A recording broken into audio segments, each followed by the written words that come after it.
जो second chapter है इसका नाम है यूरोप में समाजवाद और रूसी क्रांति। देखो, समाजवाद हो या परिवर्तन की शुरुआत फ्रांस से हुआ। कहां से हुआ? जो फ्रांस में क्रांति हुई ये पूरे यूरोप में फैल गया। कहां फैल गया? और यूरोप से जुड़ा हुआ है रूस, क्योंकि रूस यूरोप से एशिया तक फैला हुआ है। तो वो प्रभाव कहां पे पहुंचा? रूस पर भी पहुंचा। और उस समय यूरोप में 3 तरह के लोग थे। कितने तरह के? पहला थे उदारवादी, हमारे जैसे लिबरल स्वभाव के लोग। बोलोगे लिबरल स्वभाव मतलब आजकल के सो कॉल्ड डेमोक्रेसी को पसंद करने वाला जो व्यक्ति होते हैं ना, कि जियो और जीने दो, ये लिबरल स्वभाव के व्यक्ति होते हैं, उदारवादी होते हैं। कौन होते हैं? वो सभी धर्म को बराबर मानते हैं, सभी धर्म को, और शासक को और नियंत्रित तरीके से शासन का विरोध करते हैं कि जनता चुन के सरकार लाएगी और सब मिलके क्या करेंगे? शासन करेंगे। सभी व्यक्ति को अधिकार की बात करता है। क्या करता है? कि सभी व्यक्तियों को अधिकार मिलना चाहिए। सभी व्यक्तियों को क्या मिलना चाहिए? अधिकार, ताकि वो अपने जीवन को ठीक तरीके से चला सके। तीसरी बात, ये न्यायालय, निर्वाचन, ये सारी चीज का समर्थन करते हैं। ये चाहते हैं कि हम खुद ही वयस्क मताधिकार के जरिए अपनी सरकार चुने और निजी संपत्ति मेरा वाला किसके पास हो? मेरे पास हो। ये है उदारवादी व्यक्ति, हमारे जैसे, तुम्हारे जैसे भले लोग। दूसरा होते हैं रेडिकल।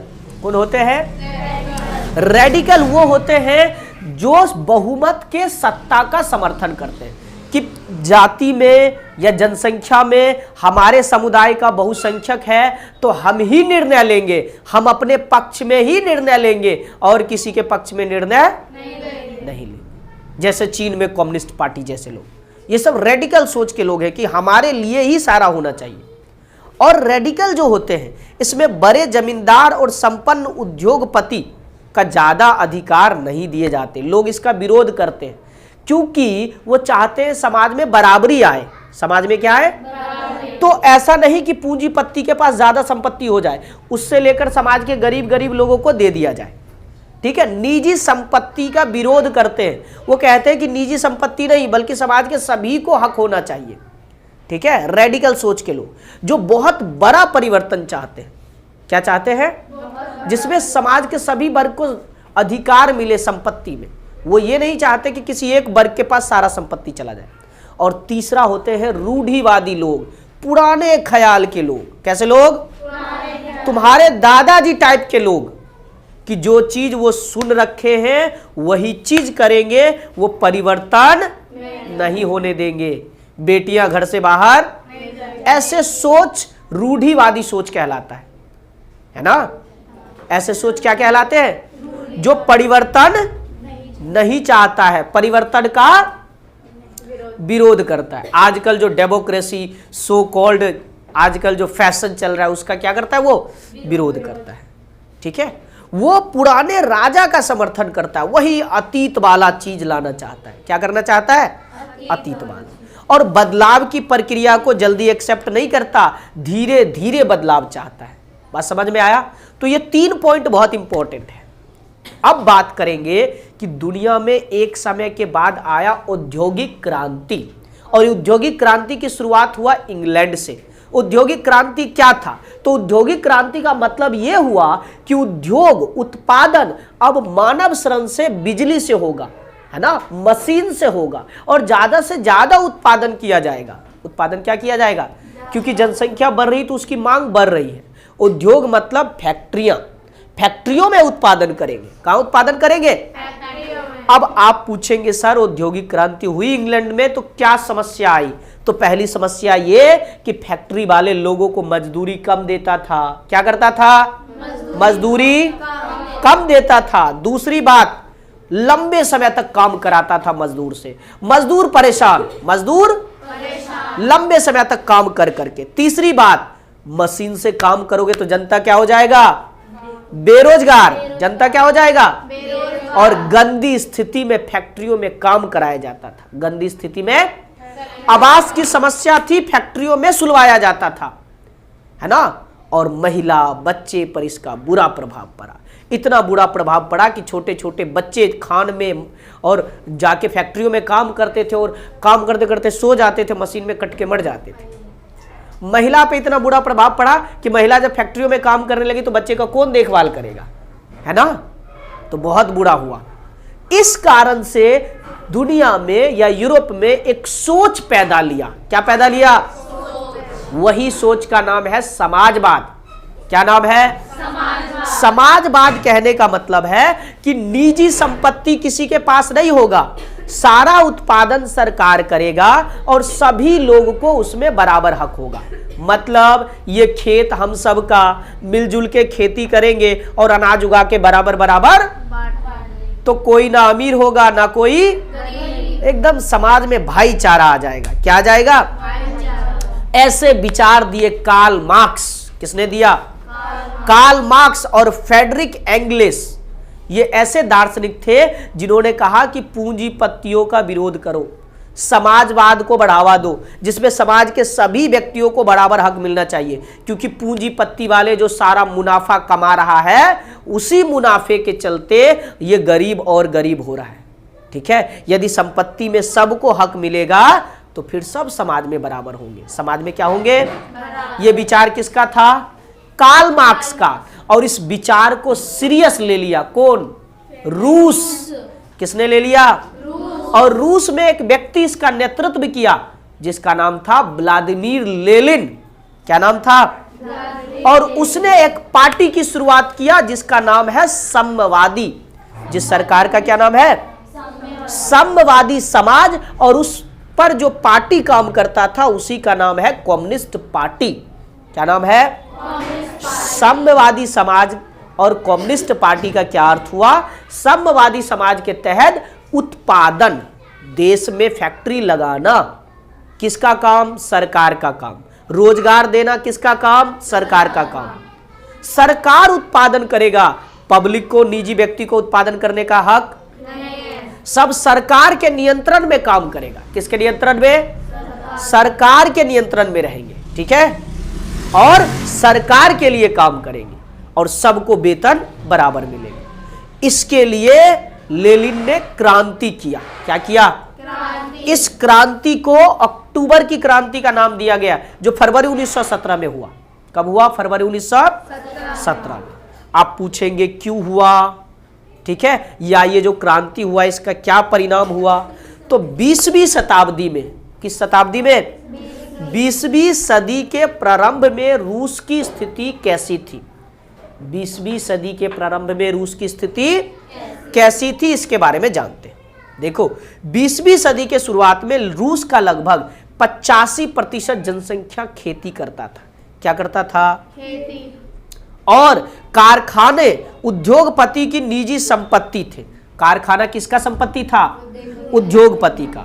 तो उद्योगपति जबरदस्ती लोग को काम कराते थे, वेतन ज्यादा नहीं देते थे। ठीक है, और जब लोगों ने आंदोलन किया राजशाह के खिलाफ, ठीक है, तो क्या हुआ? जार का शासन था ना रूस में, तो जब जार का विरोध किया जनताओं ने, फैक्ट्री जाना बंद कर दिया, तो उत्पादन कम हो गए और चीजें क्या हो गई? महंगी हो गई। और रूस के जनता मजदूर का संगठन बनाया। रूस का जनता क्या किया? और आंदोलन किया। और क्या किया? एक पादरी थे जिसका नाम था पादरी गौपोन। क्या नाम था? गौपोन।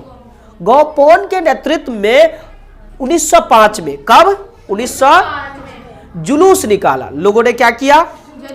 राजा जार के महल के सामने से, जार के महल के जार को ये लगा कि ये जनता हम पे हमला करने वाला है। क्या करने वाला है? सेना भेजा और गोली चला दिया। सेना ने क्या किया? 100 से ज्यादा मजदूर किसान मारे गए, 300 से ज्यादा घायल हो गए। और यह घटना रविवार के दिन हुआ, इसलिए इसे खूनी रविवार के नाम से जाना गया। इसका विरोध करने पूरे रूस के जनता खड़ा हो गया। वकील, टीचर, स्टूडेंट, विश्वविद्यालय के प्रोफेसर सब हड़ताल पे बैठ गया। सब क्या हो गया? और अंत में राजा को संसद बनाना पड़ा। क्या बनाना पड़ा? और रूस के संसद को ड्यूमा कहा जाता है। क्या कहा जाता है? यही पूछा जाएगा, रूस के संसद को ड्यूमा कहा जाता है। और ड्यूमा बनाया, लेकिन राजा उस पर कंट्रोल रखता था।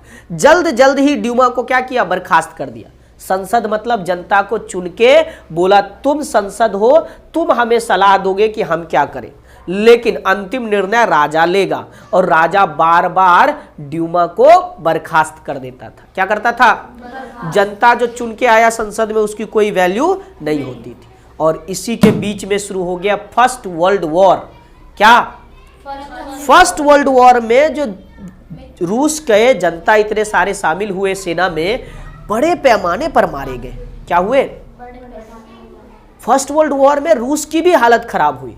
इसलिए जो लेनिन थे या जो रूस के क्रांतिकारी थे, उन लोगों ने इसका विरोध किया कि रूस को फर्स्ट वर्ल्ड वॉर से अपना कदम पीछे ले लेना चाहिए। क्या करना चाहिए, क्यों पीछे लेना चाहिए, क्योंकि जनता जैसे ही सेना बनके काम करेगा तो हमारे अपने सेना मारे जाएंगे। क्या करना पड़ेगा, अपने सेना मारे जाएंगे।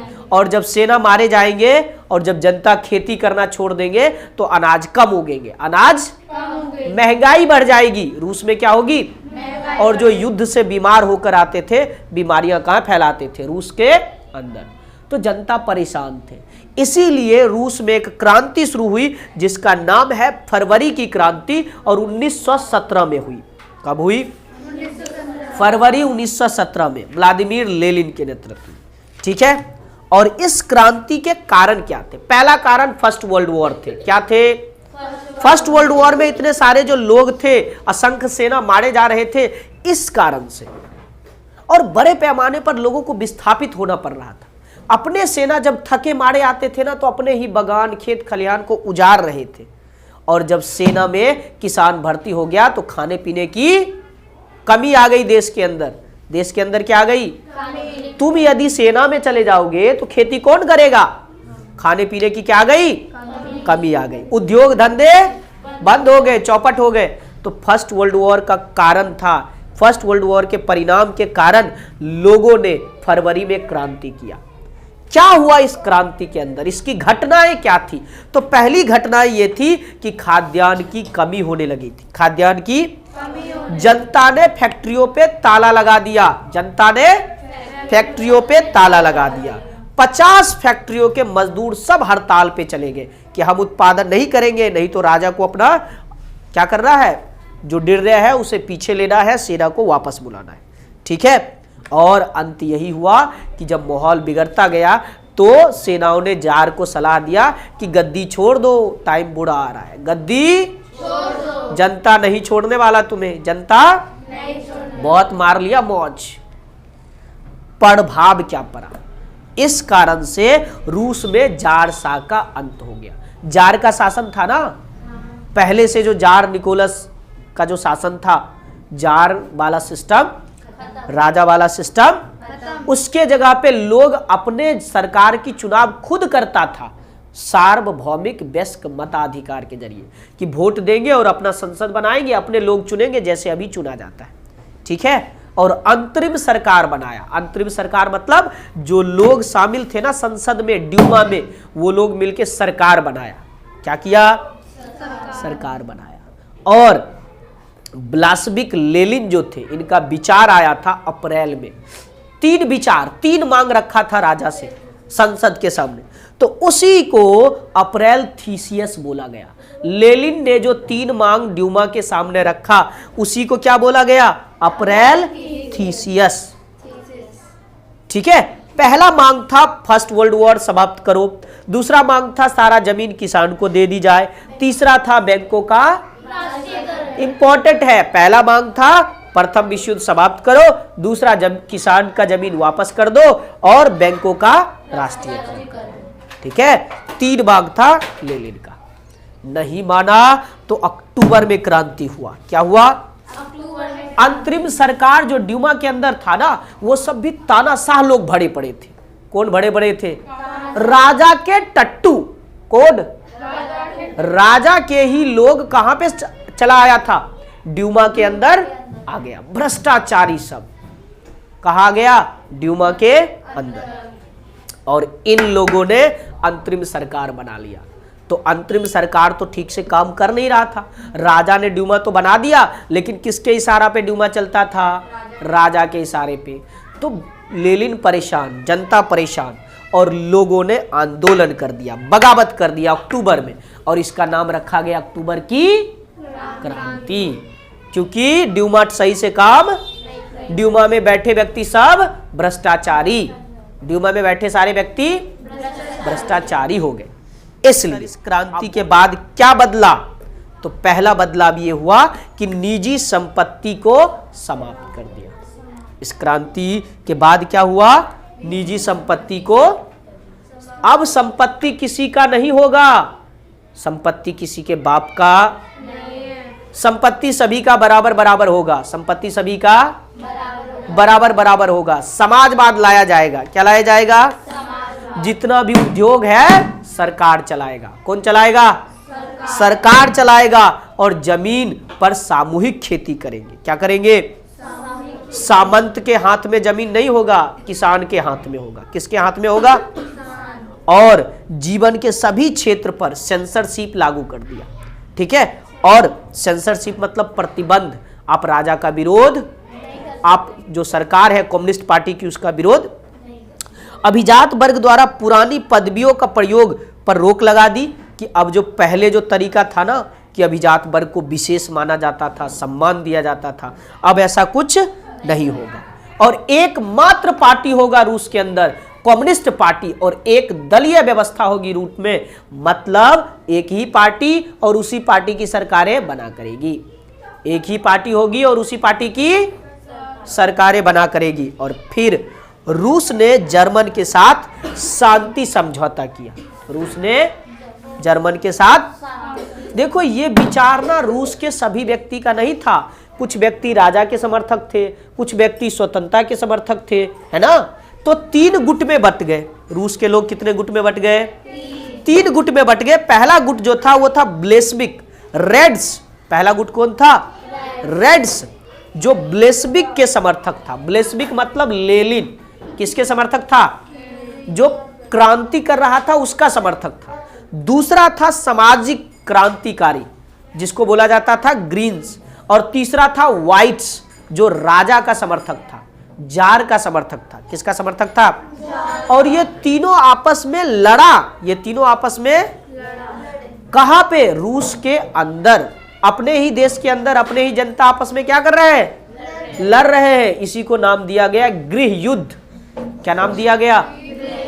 रूस में शुरू हो गया गृह युद्ध। इस गृह युद्ध से भीषण भूखमरी, बेरोजगारी, हिंसा पैदा लिया। कहां पे? रूस के अंदर। लेकिन परिणाम तो आपको पता ही है। जो ब्लेस्विक का रेड्स था, यही विजय हुआ। और इसने, स्टालिन ने, रूस का जो राष्ट्रपति स्टालिन बना, स्टालिन ने सामूहिकरण का शुरुआत किया कि देखो ये खेत है, ये जमीन है, ये फैक्ट्री है, हम सबका है, हम सब मिलके काम करेंगे और संपत्ति सबका। और सरकार शिक्षा दिलवाएगी। सारा व्यवस्था कौन करेगा? सारे संपत्ति पर नियंत्रण किसके पास? सरकार के पास। ठीक है, तो ये बातें, सामूहिक खेती करेंगे, सब एक साथ मिलके खेती करेंगे, उत्पादन को बराबर बराबर बांट लेंगे। इसी बात को बोला गया सामूहिकरण। क्या बोला गया? अब आप पूछेंगे कि इसी से तो समाजवाद का निर्माण हुआ। इससे किसका निर्माण हुआ? रूस के अंदर समाजवाद आ गया। समाजवाद मतलब सभी को बराबर बराबर हक मिला। सभी को क्या मिला? बराबर बराबर हक मिला। और इसके तहत पहला काम यह किया गया कि उद्योग और बैंक का राष्ट्रीयकरण कर दिया। तुम पूछोगे क्या मतलब है उद्योग और बैंक का राष्ट्रीयकरण? मतलब अब उद्योग और बैंक सरकार चलाएगा। कौन चलाएगा? आम आदमी बैंक, निजी कंपनी नहीं खुलेगी। सारी कंपनी किसकी होगी? नौकरी कौन देगा? सरकार देगा। और खेती सामूहिक करेंगे। खेती कैसे करेंगे? किसी के पास ज्यादा और किसी के पास कम, ऐसा सिस्टम नहीं होगा। और केंद्रीकृत नियोजित 5 वर्षीय योजना लाएंगे। सरकार जो कानून लाएगा 5 साल के लिए लाएगा। कितने दिन के लिए? अगले 5 साल में क्या क्या करना है, सरकार एक योजना बनाएगा। और वही योजना के तहत 5 साल तक रूस को आगे बढ़ाया जाएगा और नए नए चीज को उत्पादन किए जाएंगे या फैक्ट्रियां लगाए जाएंगे या जो भी किए जाए, ठीक है। और इसने कहा सबको शिक्षा देंगे, सबके लिए स्वास्थ्य की व्यवस्था करेंगे, सबके लिए, और गरीबी, ये जो बूढ़े लोग हो जाएंगे उसको पेंशन देंगे, उसको क्या करेंगे, सभी को रोजगार मिलेगी, सभी को स्वास्थ्य सुविधाएं मिलेगी, सभी को रोजगार प्राप्त नहीं है तो भत्ता देंगे, आपका जीवन अच्छा चलेगा, ये गारंटी हमारी है। समाजवाद कहता है कि समाज के सभी वर्गों का जीवन बराबर होना चाहिए। कैसा होना चाहिए? जिससे समाज में ऊंच नीच भेदभाव ना हो, सब समाज में कैसा हो, बराबर। समझ में आ गया?